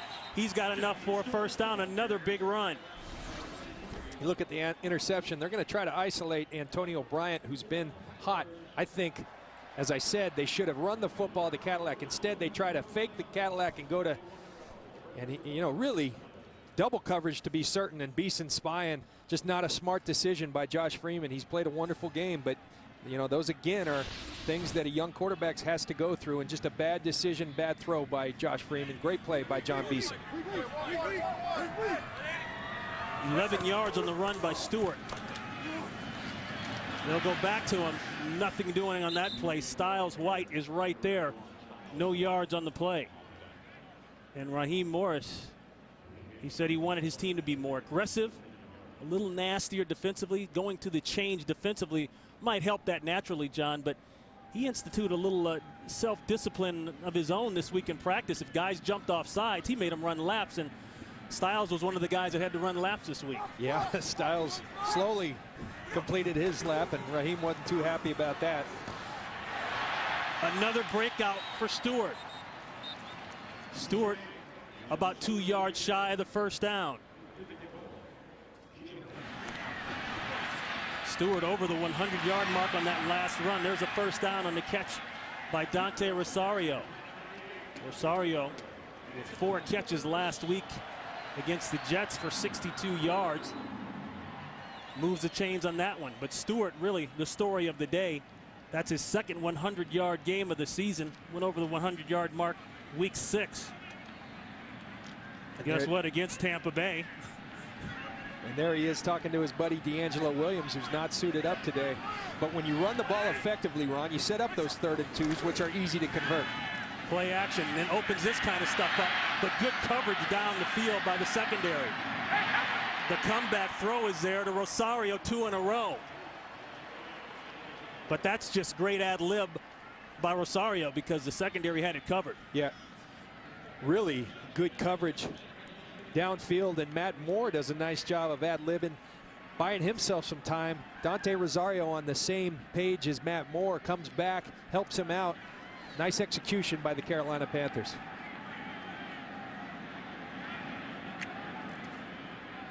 If you're the Tampa defense, you've left all those points out there. If you want to stay in this game, you better bow your back and stand up to this Carolina rush game right now. Well, here it is. Going back to Stewart. There's the cut. And Stewart down to the 40-yard line of the Buccaneers. 12 on that one. If he keeps up this pace, he's looking at a 200-yard day. A nice block on the play by Brad Hoover. And you know, Ron, and you just do not see NFL football teams running the football for over 200 yards on a regular basis. The last 2 times they've placed each other, again, we said it in the open, 566 yards, 299 at the end of 08, 267 the first time this year. Just domination by the Carolina Panthers. Play action, the long out route to Muhsin Muhammad, and Muhammad is inside the 25-yard line. Working on Rondé Barber. That's good for 15 and a first. As we talked about it, when you run the ball effectively, the passing lanes start to open up. You got to have good protection. That's something that has hurt the Carolina Panthers this year. Protection's good. Matt Moore stands tall in the pocket and delivers a nice football to Muhsin Muhammad. Good coverage by Rondé Barber, but just a very good throw and a nice catch by Muhsin Muhammad. Over 11,000 receiving yards, career receiving yards for Muhsin Muhammad in his 14th year in the NFL. Stewart can't get outside. Nice play there, and Barber lets him know it. I think a little frustration setting in there with Rondé. We used to call Rondé the little chihuahua because he's a little guy, but he's tough. And, you know, we showed a play early in the first half where he missed a tackle. One thing great players do, they don't make the same mistake twice. He missed a tackle early on. I guarantee you he was frustrated with himself. He comes, wraps up. Yep. One of the best young one of the best, he's not young anymore, one of the best tacklers in the NFL at the cornerback position. Has been for a long time. A loss of one at 34 years old. He's in his 13th year. Still doing it well. 2nd and 11. Sutton hit hard. 3rd down and 10. Again to Sutton, and again, not a lot with Sutton. And the Bluebirds are out here in Carolina. They didn't like the play call.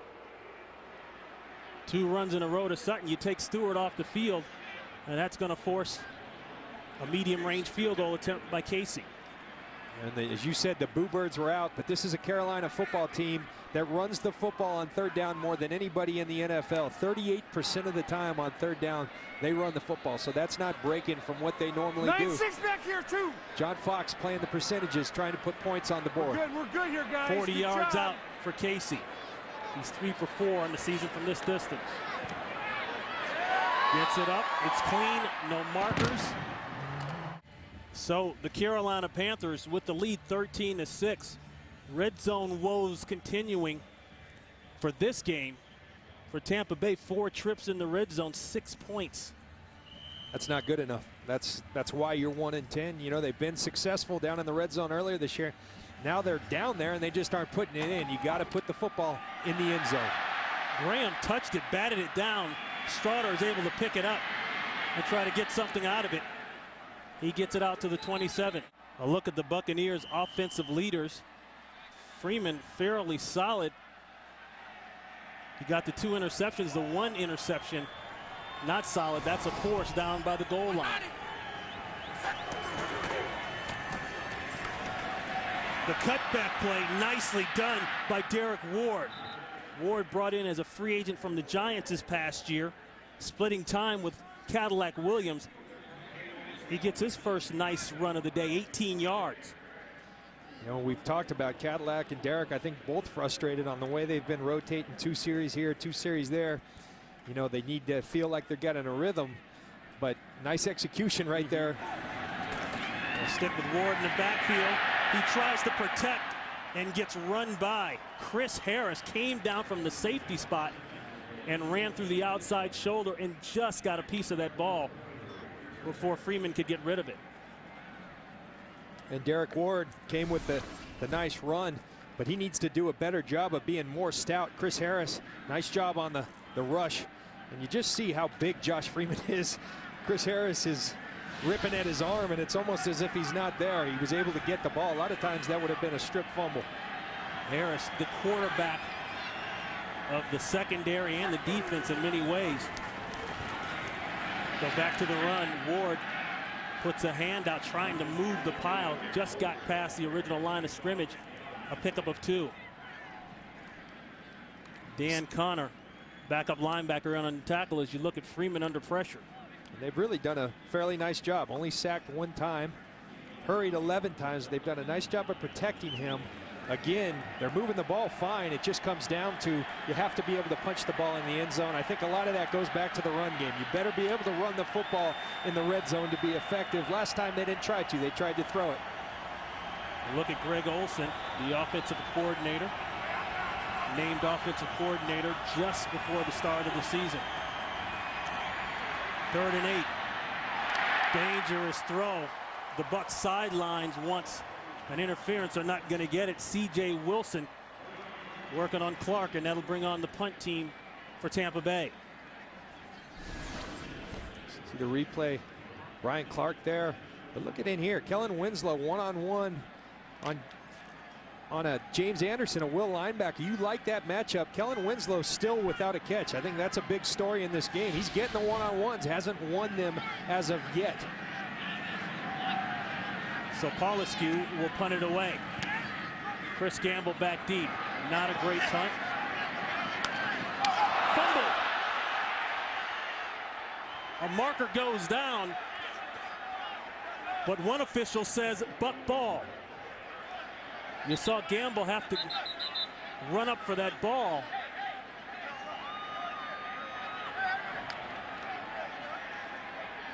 Ernest Graham comes up with the ball, but let's check the flag. Yeah, I think Maurice Stovall might have bumped in to the returner. We'll see if they call that. You cannot make contact with the returner. You can, it's no college, there's no halo, but you cannot make contact. As you see the officials discussing it. Well, yeah, the punt returner has to have a fair chance to catch the ball, room to catch the ball. You can blast him after that, but you got to give him a chance to catch the ball. Watch Chris Gamble as he goes to collect the football. Watch Maurice Stovall. I don't think there's the question contact. is whether or not he made contact there. I don't know that. During the kick, illegal block in the back by the receiving team. That penalty will be declined. It will be Tampa Bay ball, 1st and 10. So no interference with the catch. It's just a muffed catch by Gamble, and that's Buck ball. And remember, Chris Gamble returning because their normal punt returner, Captain Munnerlyn, who's out with the concussion. Chris Gamble not accustomed. He's punt returned in his career before, but not their normal punt returner. Captain Munnerlyn with a concussion last week versus the New York Jets. And watch Maurice Stovall again. We'll see if he misses him or it does indeed. I think certainly did distract Chris Gamble. No, he did not touch him, and that's okay. This isn't college. There's no halo, as I said. And a nice job by Ernest Graham of being opportunistic, falling on the ball. And here we are in the red zone again, Ron. We'll see if they can capitalize. Only the 2nd turnover today for Carolina, and that on the special teams play. That one intercepted again, same guy, Beeson. Incredible.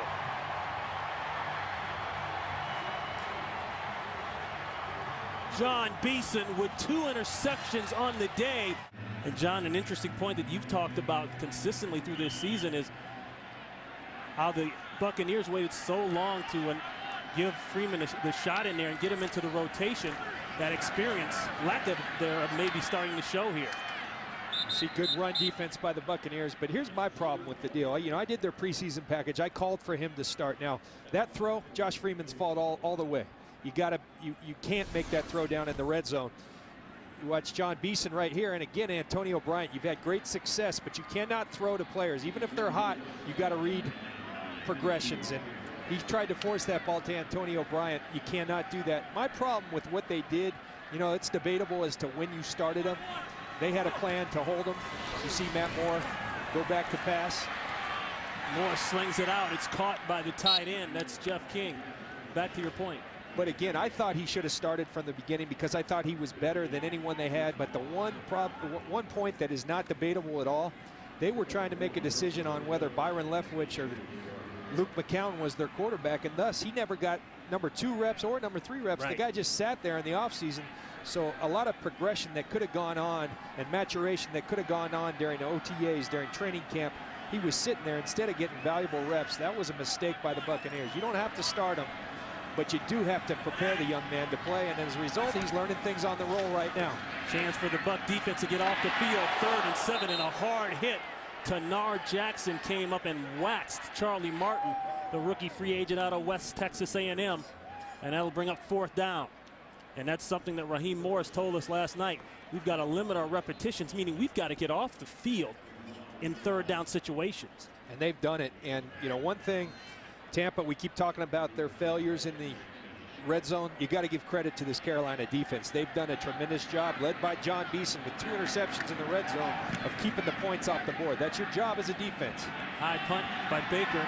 Straughter at the 25. Got a block. There goes a flag. That'll probably be a clip. And Straughter goes down at the 34-yard line. 45 yards on the punt, 7 on the return, and a flag.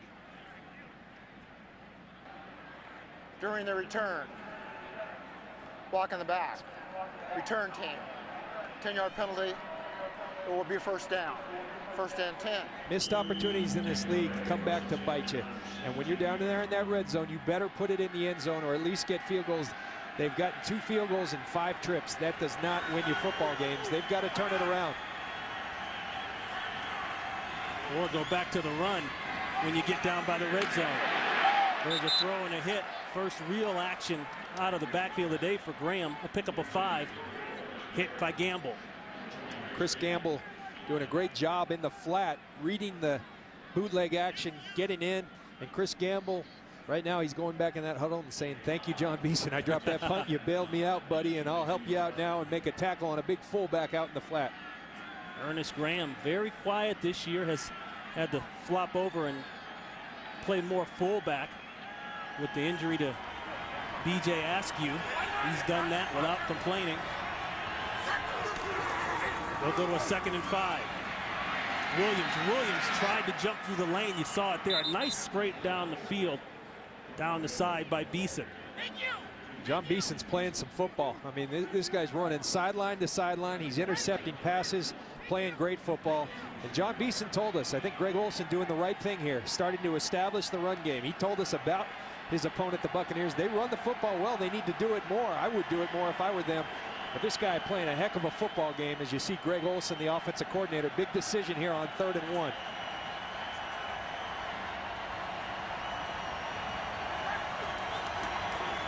Cadillac. Boy, it's all going to come down to the mark from this angle. It doesn't look like he got it. But let's see where they spot it. There's one spot that's right on our line. Our yellow line, that's the first down line. Blue line is the line of scrimmage. Likely get a measurement here. Instead, Don Carey just says first down. That's why I always stay low until the spot.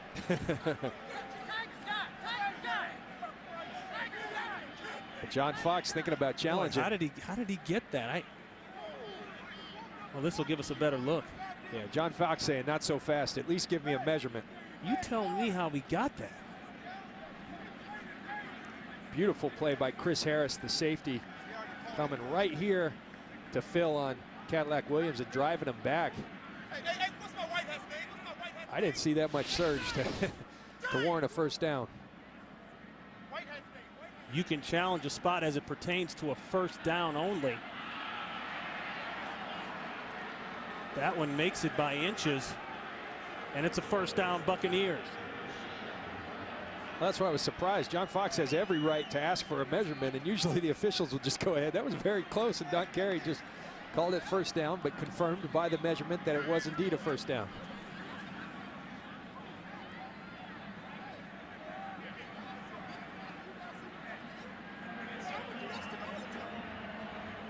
So John Fox discussing things there with the official.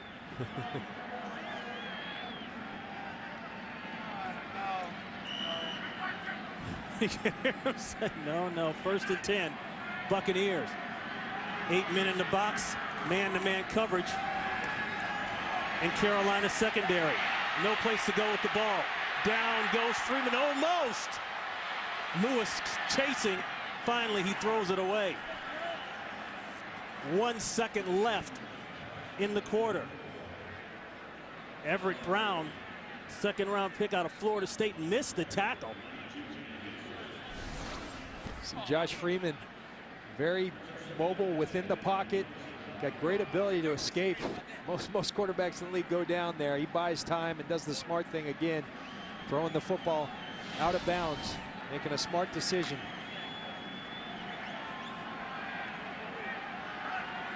So this will be the last play of the 3rd quarter. on a 2nd and 10. And timeout called. So Freeman wants to go over and discuss things with Greg Olson. Well, what a year it's been up front, or at least in the staff room for the Buccaneers already. 2 coordinators changed. In fact, Jim Bates reportedly was not at last week's game. What happened to the due diligence in the hiring process? You know, aren't you supposed to interview these people and find out that they match with your philosophy? I don't think that was done. I don't think either coordinator that they initially brought in fit the personnel that you're working with.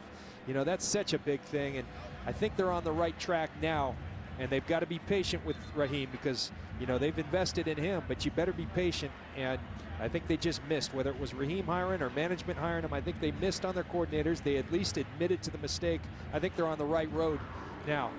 Remember, Raheem Morris was actually given the defensive coordinator title by John Gruden 11 months ago, but when John Gruden was fired, Morris was promoted straight to head coach.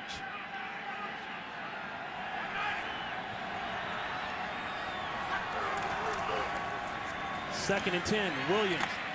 Williams around the corner. He's got a first. There goes Cadillac Williams. A grab of the face mask. That'll be a face mask penalty, but a big run to close out the quarter. Looked as though Godfrey got a little piece of the face mask. You know, and we talked about Cadillac Williams and the knee injuries as you listen to Don Carey on the penalty. Personal foul. Face mask. Defense number 30. 15-yard penalty. First down. We start the 4th quarter here in Carolina. Ron Pitts along with John Lynch, 13-6. That is the danger for Carolina. As well as they've played, it's still only a 7-point game. Yeah, always an uneasy feeling. When I played and we were beating someone, but you didn't put them away, right. You always felt a little nervous. 1-10 team, whatever. If you don't put them away, and that's what Carolina hasn't done. Tampa, conversely, you better punch the ball in the end zone. I like the way the running game's starting to develop. I think you keep feeding Cadillac Williams. First play of the 4th quarter, and to Cadillac they go. Beeson there with the tackle. You know, before the end of the quarter, Ron, I started to hit on it with the knee injuries. You know, it's somewhat unprecedented, him even coming back. Correll Buckhalter out at Denver is the only other back to blow 2 patella tendons out and still play football. But you wonder to yourself, is this the same guy post-injury? I don't know if it's the same guy because he was on his way to being a real special football player. But he's still pretty darn good, as evidenced by those last couple of runs. 2nd and 5. Okay, 69's eligible, 69.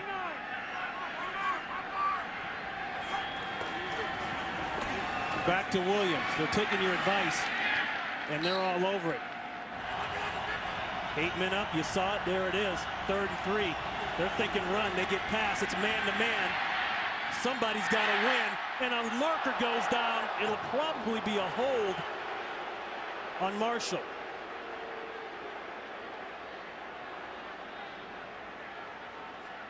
But I don't want to jump the call. Strutter.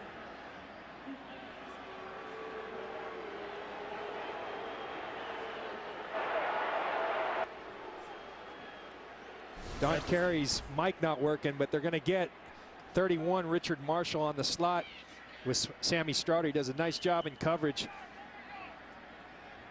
but tugs with that right hand. You know, you can ride that right hand, but you can't tug with it. The official obviously saw it tug and called the pass interference. So here we go again. Bucs fans are holding their breath. The Buccaneers back in the red zone. You see today the possessions and the interceptions. 2 of them by Beeson. Safety blitz, the long out. And that's Stevens, Jeremy Stevens, with his first catch of the day. He'll be about a yard shy, maybe 2 of the first. Now this Carolina defense, they've been down here 5 times. They've kept them to 2 field goals. They're doing their job. I think you got to ask yourself as a defense, how many times can we do this?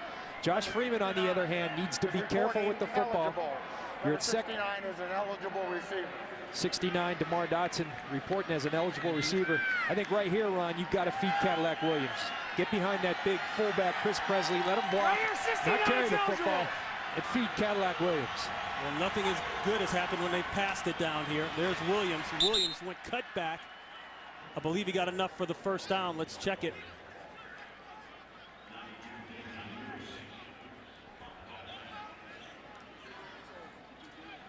Looked as though they marked him just shy of the first down. All right, last time, 3rd and 1 in the red zone, they gave the football to Chris Presley. I know you got a 6'6", 250-pound quarterback. It's not hard to quarterback sneak for half a yard if you're that big. Let the young man take it, get the first down, and then go back to work. Presley and Williams in the backfield. Play is stopped. A timeout called by Tampa Bay. I believe Tampa Bay is down to 1 timeout. Timeout, Tampa Bay. Their second charge timeout. Raheem Morris stormed on the field to call the timeout. Looked like they may have picked up the first down. Hard to say, but more importantly now in a tight game, they're down to 1 timeout. And I got a feeling this thing's going to come down to a timeout. Those timeouts are valuable. You don't want to waste them, but an important call. As you said, after the fact, it looked as if they gained it. But now a huge 3rd down for both squads. They're going offset eye this time. Same personnel in the backfield. And John, he heard you from the bench at 248, 6'6". You got to believe that Freeman can push the pile. I think right here, the great football teams in this league offensively are able to run the football in the red zone. They know it. Carolina knows they're going to run it. Tampa knows they're going to run it. We'll see who wins. Run it they do. Inside the 5 is Williams. Williams getting close to the 100-yard mark. He's at 91. You saw left guard Jeremy Zutov pull on that play. This is an offense that they ran last year in terms of the run game, the power, downhill running football team. Jeff Jagodzinski brought in the zone scheme. I don't think up front their offensive line was a fit for it. They've gotten back to the power scheme. I think it bodes well for them. 2nd and goal. Plenty of time. Throw incomplete. Intended for Bryant. Chris Harris. Tight coverage. I like good safety play, and let me tell you, Chris Harris is playing some fine football right now. And as you study him, Ron, you mentioned earlier, John Beeson told us he's the quarterback of this defense, but he's also playing very good football out there. Nice play on the ball by Chris Harris. Buccaneers making substitutions. The Panthers see it, they make their own subs. Tampa Bay's going to have to get on the line and get this thing snapped. 5 seconds on the play clock. Williams. Down to the 3. Beeson head on. It's 4th and goal. And the Buccaneers say, after what we've gone through in the red, we've got to come away with points. They bring on the field goal unit. You see John Beeson and Charles Godfrey, who've both had fine games. Wait a minute, they just changed everything, John. Now Tampa Bay is going to go for it. At the last minute, the coaching staff screamed. They pulled this field goal unit off the field. They're going for it. Carolina, a little confusion with Carolina and personnel. John Fox runs down and calls timeout. That's a smart timeout. At least you burned a timeout out of him. Timeout Carolina, their first. 14th play of the drive. Timeout called by Carolina to get their people right. It's 4th and goal.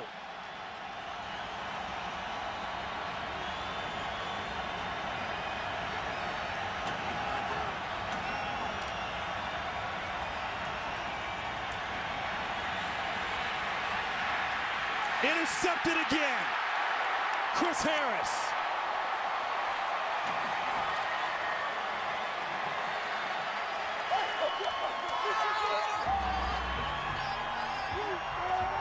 You know, Ron, at some point, you got to start giving these Carolina Panthers a lot of credit.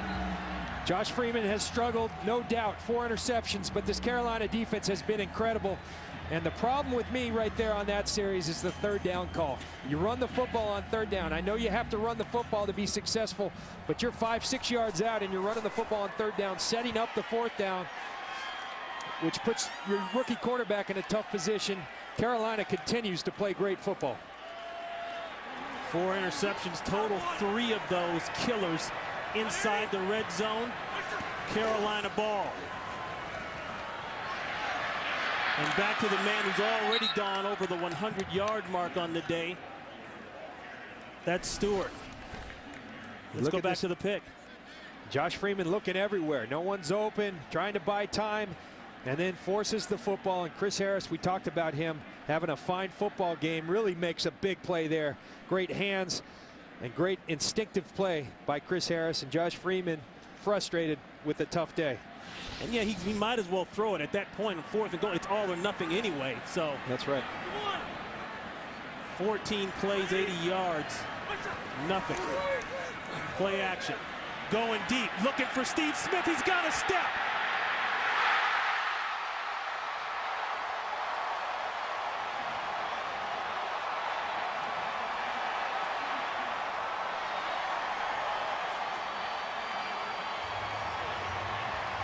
Well, tremendous throw by Matt Moore. Everybody we talked to said this kid is a gunslinger. We talked to him. He said, John, I was brought up to attack. Well, he waited a while to get it to Steve Smith, but you get Steve Smith one-on-one on any quarterback in this league, he's going to run by him. He did, and Matt Moore delivered with a perfect throw. Elbert Matt torched, couldn't get his eyes out of the backfield. Piscatelli saves the touchdown. Back to the ground game. Nice sidestep in the backfield with Stewart. Crowder with the tackle. You watch Matt Moore, you think he's excited after that big play to Steve Smith. You know, but again, that comes back to the Carolina run game. When you've decimated, when you've gutted a team 2 consecutive times, and again here today, running the football, they've got to commit people to stopping the run. That creates one-on-ones outside with Steve Smith.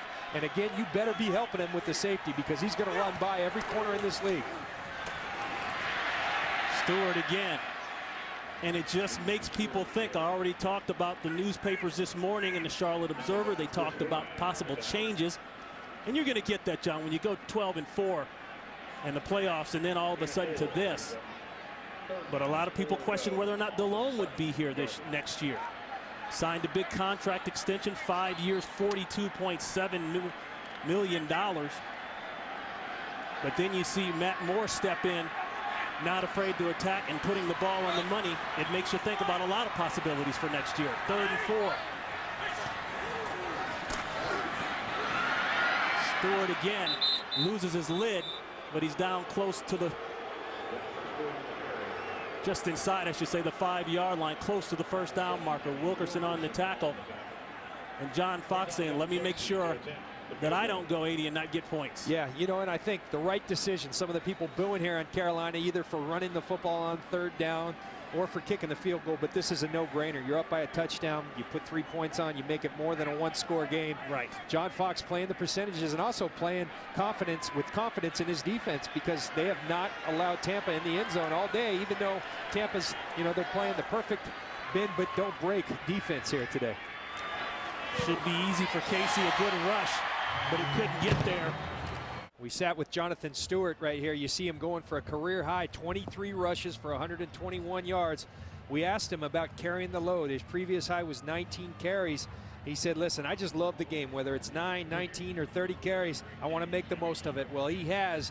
And when you run the ball effectively, again, I'll say it creates one-on-ones outside. And against these Carolina Panthers, you better pay notice to Steve Smith. Tampa didn't, and Matt Moore and Carolina made him pay. Reese Lloyd, the kickoff specialist, his job is to put it through the end zone. Doesn't do it there. That's Straughter. Straughter with a nice return out to the 31. Tackled by Richard Marshall. 4 interceptions by Josh Freeman in the red zone. He's 2 of 6, 11 yards, 3 interceptions. That's been the difference. That one in and out of the hands of Antonio Bryant. And I think you got to ask yourself now, you've got a young quarterback who's clearly the future of your franchise and has a bright future. He's having a rough day Do you allow him to keep slinging it downfield and try to win this game, or at some point do you draw back and start to protect him? I think you got to go for the win. You got to trust the young kid and let him sling it. 2nd and 10.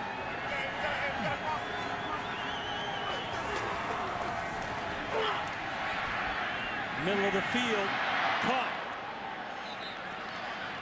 Kellen Winslow, a guy who, as far as I'm concerned, hasn't been involved enough early in this game. And a look at the last 4 possessions. Dismal for Tampa Bay. Kellen Winslow's first reception of the game. You know, Josh Freeman put a ball right in his hands earlier that Charles Godfrey made a great play on. But a player like that, you got to find a way to get him involved. 25 yards on that one. Again in the middle of the field. There we go.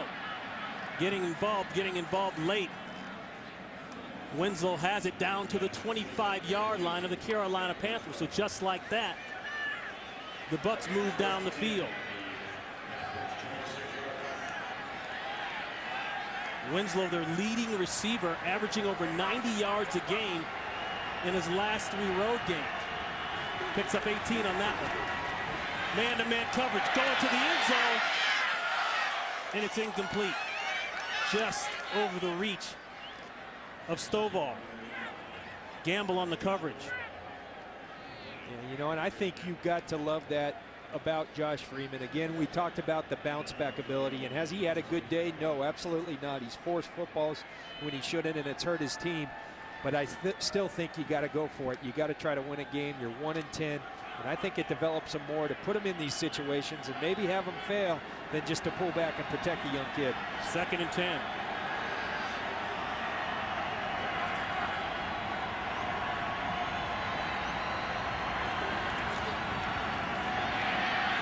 Pressure. Sack. Nick Hayden is there first.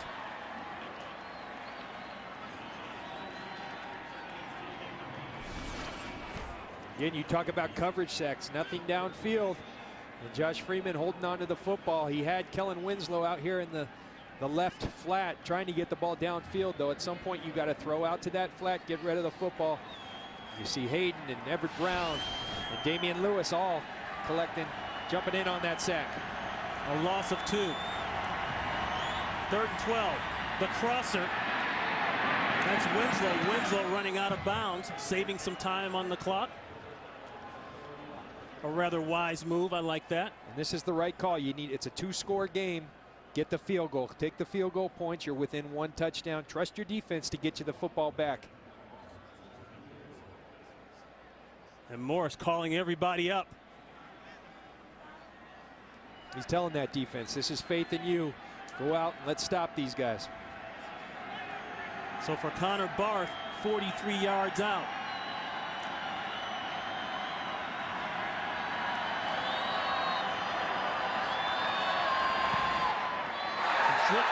It's drifting, it's gone.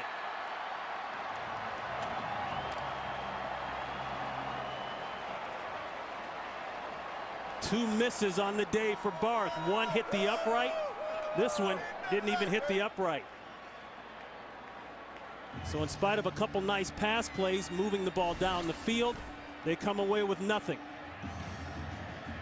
Connor Barth just, you know, we saw him 4 weeks ago down in Miami, make 3 over 50 yards today.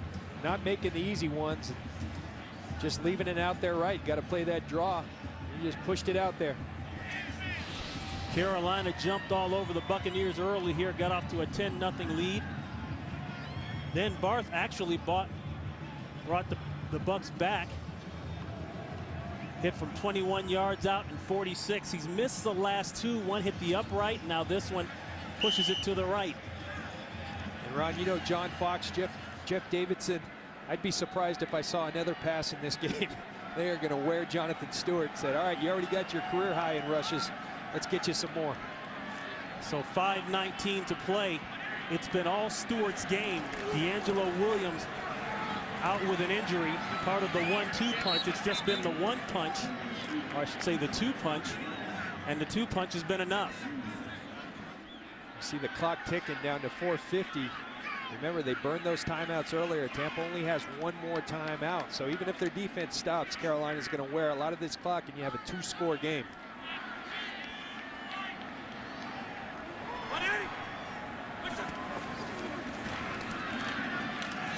Stewart again turns north and just got past the line of scrimmage. Root again on the tackle.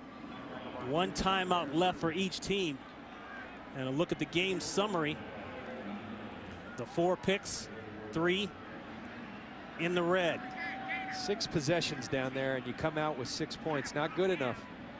And the surprise on that one, John, is the team that was very good in the red zone coming in second in the NFL in red zone touchdown percentage at 70% were the Buccaneers. Yeah, just finding a different way to lose. You know, earlier this season, they weren't down there much. When they were very successful. Now they get down there a bunch and they're not successful. A 3rd and 9. Stewart trying to turn the corner. Will not turn the corner. Nice play there by Matt McCoy.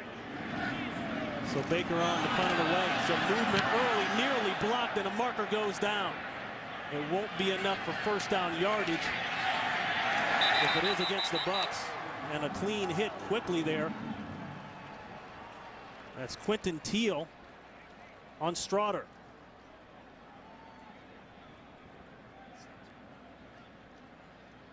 We're going to listen in for the call from Don Carey.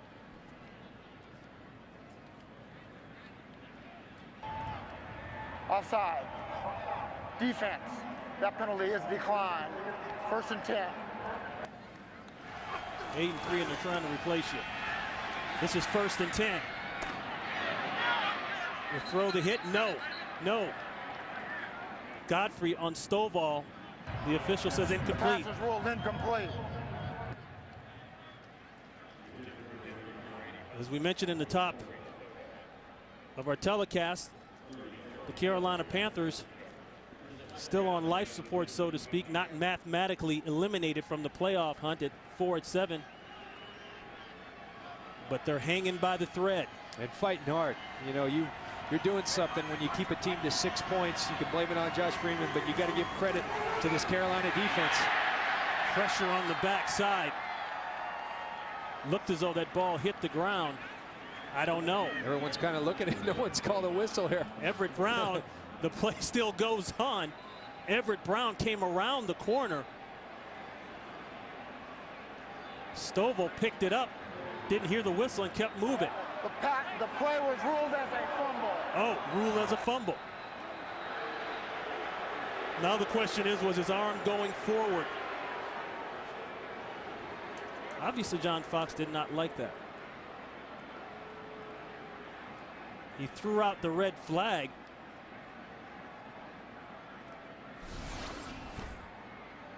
See Everett Brown working on Donald Penn. To me, that arm's going forward. Yeah, the arm's going forward. I think that arm's going forward. That arm's going be forward. An incomplete pass.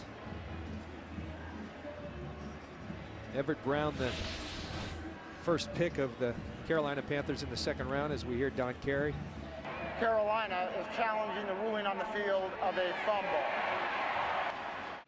So we are in challenge mode as to whether or not the arm was going forward with the ball still in it. Remember the old empty hand rule? Here's Everett Brown working on Donald Penn. And let's watch the ball right there. Is the arm going forward? I think it is. That arm's going forward. That, by the rule I know, that is an incomplete pass. I believe so as well. Now, if the hand is empty, meaning the ball's out, then it's a fumble. After review, the passer's arm was going forward. It is an incomplete pass. Carolina is not charged with a timeout. It will be 3rd down. Please put 2:54 on the game clock. And based on some of the plays we've seen like that, John Lynch, that was relatively easy, I thought, for Don Carey. Carolina is out of challenge. Compared to the other ones Don Carey has, you know, as reflected by the time under the booth, that was a relatively easy decision. Officials doing the right thing, though, not to blow the whistle. Let's play it out. That's what they're taught to do. And then there's always the option to challenge, and John Fox does the right thing by challenging. Carolina now, I don't know if you heard Don Carey, they are out of challenges. They were right on one, they missed on another one. That's two. You're done unless you were right on your first two and had a timeout left. That was a valuable chunk of yards, though, I think well worth it for John Fox.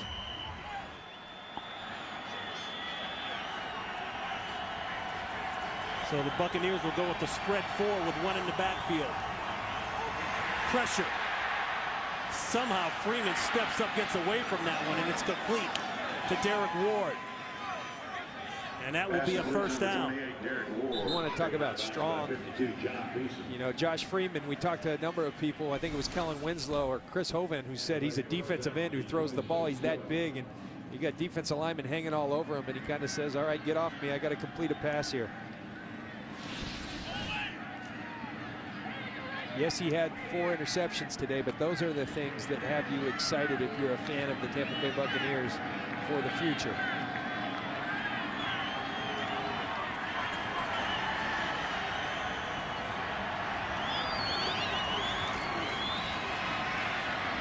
Check down Ward. Ward will have to work to get out of bounds, and somehow he does. That's a great job by Ward. And Gamble tried to work to keep him in bounds, but he couldn't. Stops the clock, 2:40, and a 2nd and 8. Nice job by Ward. The Bucs ran everyone vertical, try to clear it out, but at some point you've got 2 minutes and 40 seconds now. You've got to start taking your chunks down the field. I know your quarterback's been intercepted 4 times, but if you're trying to win this football game, take it down the field. 2nd down and 8.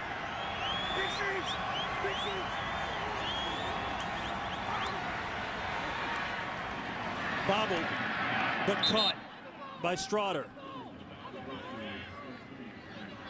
You got to have some urgency to your situation here. You're inside of 2 minutes and 30 seconds now, and they're kind of wandering around. And an injured Panther. That's Tyler Brayton. It looked as though Brayton was cleaned up by one of the Buccaneer offensive linemen coming down late on the pile. He removes the helmet and tries to shake off the cobwebs. Brayton, originally drafted #1 by the Raiders in '03. He was part of the Buccaneers deal when they gave up a first-round pick to get John Gruden as head coach. He ended up coming up here, did Brayton, last year from Oakland. And really has played some pretty good football for the Carolina Panthers. Had 1.5 sacks versus the Jets last week, and playing good football for the Carolina Panthers and John Fox.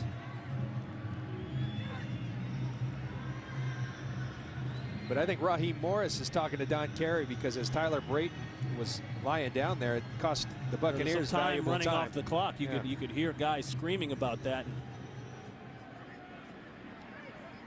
I think they're still discussing it. Yeah, I certainly would want some time back, but a smart vet move by Tyler Brayton as well. I tried that one a few times. Did you? Did it work? Yeah, it did. Yeah.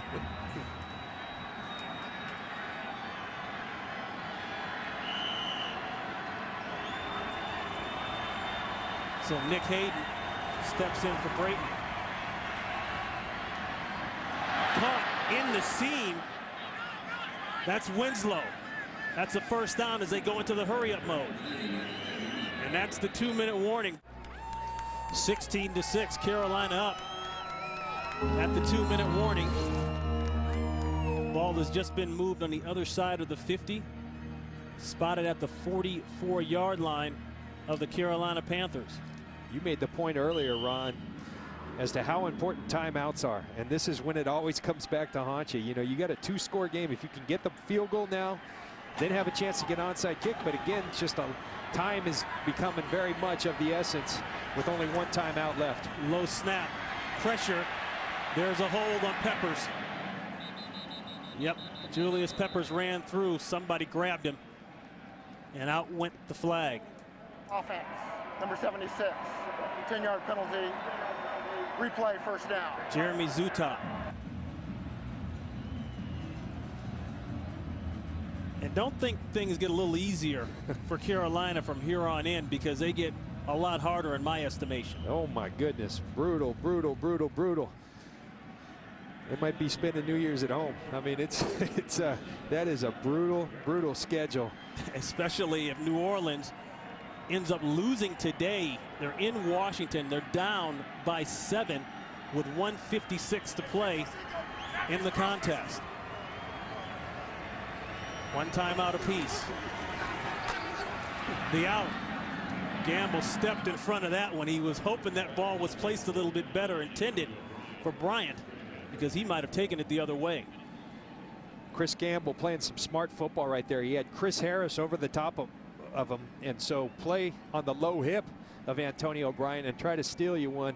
Josh Freeman at the last second saw Chris Gamble.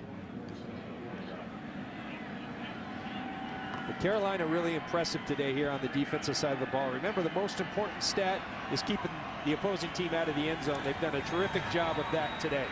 2nd and 20.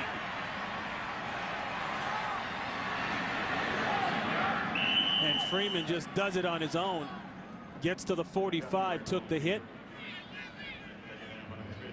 but stayed in bounds, and the clock keeps on running. And Ron, you know, much like right before the first half, I just don't like the urgency. I mean, you're trying to win a football game. Time is of the essence, and you got guys kind of walking around to get back to the line of scrimmage. You've got to hurry the process up. Buccaneers with 448 total yards before this play and only 6 points. You just said it, John. It's not about the points. I mean, not about the yards. It's all about the points. And Straughter gets up limping. And as I look here, it's a 4th down, but I'm seeing linemen walk to the field. You need to speed the operation up. This is a 2-minute drill. People work on this all the time, and it's just not happening at the speed that it needs to happen at. 4th and 6 throw inside. It's caught. And that's Stovall, and that's good for a 1st down. 40 seconds and counting. I may think about spiking and kicking the field goal. Kicking a field goal and then now trying to get your point. onside kick back. This is the area of the field where things have gotten tough for Tampa Bay, and they continue to get tough. Interception, Chris Gamble, and that should do it. Gamble takes a knee for his 3rd interception of the year, and the 5th interception of the day for Freeman. Again, I think you put him, first of all, the operation, it didn't happen quickly enough to give yourself a legitimate shot of winning. Second of all, I think you spike the ball right there. You put the points on the board, then you attempt your onside kick. Instead, you stay at the line of scrimmage, try to force the ball down, and that's what happens. The 5th interception of the game. And it looks like it's going to be a win for Carolina, who, as you said, Ron, still alive in this thing, and you've seen stranger things. Under review. And the last play is being reviewed. We're under 2 minutes, so this is a booth review. Probably checking to see if Gamble intercepted that ball cleanly.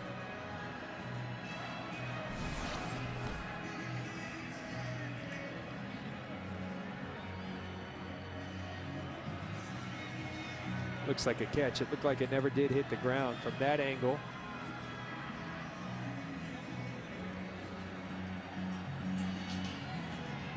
That ball's up on his right hip. Never touched the ground. Going to be Carolina's football. So for Carolina, as we said, a chance to stay in the hunt. A win here, they'll go to 5-7. Atlanta lost to Philadelphia 34-7. They'll drop to 6-6. Obviously, the Saints are off and running. Forget about catching them. But as I also said, they are down right now to Washington by 7 with 1:43 to play in the 4th. When you look at Carolina, you look at Matt Moore's day. You know, we haven't talked about him because they've only attempted 20 balls that much. But the one big one was the play to Steve Smith downfield. The big fly route down the field. He put it on the money, and the other big statistic is only 1 interception. This is a team that has been plagued by turnovers. He protected the football for the most part. And with this running game, if you just protect the football, you're going to be successful. And the 5 interceptions today by Freeman And now the talk is going to start full speed ahead here in Carolina about the quarterback spot. The folks here in Carolina have seen their share of 5 interception days. They know what that feeling's like all too well. But the way that Matt Moore has stepped in and played today, and it's only one game, and what do they used to say, John, that quarterback that you don't know much about is the one that scares you the most because you don't know much about it. After review, the ruling on the field stands. Carolina ball, 1st and 10. So it is an interception for Gamble. In addition to scaring you the most, he's always the most popular guy in town too, that backup quarterback. Yeah. I always go back to growing up as a kid, and Dan Fouts, Hall of Fame quarterback, but everybody used to scream for Ed Luther. Anybody remember Ed Luther now? But Jake Delhomme, you know, a guy I have a ton of respect for. Yeah, I'm not taking anything away from him. Great competitor, but he's had a tough year. And you know, a day like this with the win, people are going to be saying, hey, Matt Moore's our guy, but he's got the rest of this season, at least until Delhomme's back. That's the final, 16-6.